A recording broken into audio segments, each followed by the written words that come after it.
Donald Trump souhaite annexer la bande de Gaza pour en faire le nouveau Dubaï. Et ça choque le monde. Regarde la petite vidéo que j'ai mis dans le fond. C'est lui-même qui l'a partagée sur son compte officiel Trust Social. C'est une vidéo générée par l'intelligence artificielle qui imagine la bande de Gaza reconstruite par Trump et par les Américains. Il y a un côté positif et un côté négatif à ce projet. Je commence par le négatif. Eh bien, pour qui il se prend, Trump, ce n'est pas un territoire qui lui appartient. Ça n'appartient encore moins aux États-Unis. C'est le seul territoire restant aux Palestiniens. Donc pourquoi le leur prendre? Mais il y a aussi un côté positif parce que depuis maintenant plusieurs mois, plusieurs années, la bande de Gaza se fait totalement raser par les bombardements à répétition de l'armée israélienne. Il n'en reste pratiquement rien.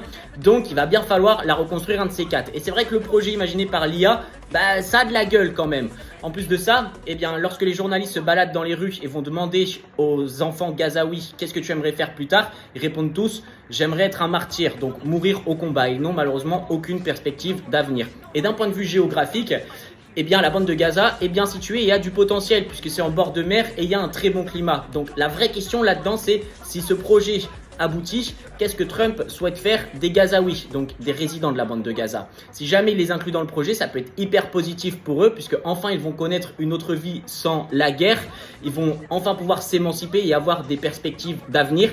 Par contre, eh bien, c'est vrai que dernièrement, il a dit qu'il souhaitait qu'ils se réfugient chez un pays voisin arabe et à l'heure actuelle, aucun de ces pays ne souhaite les accepter. Donc, c'est un projet qui est totalement surréaliste pour le moment.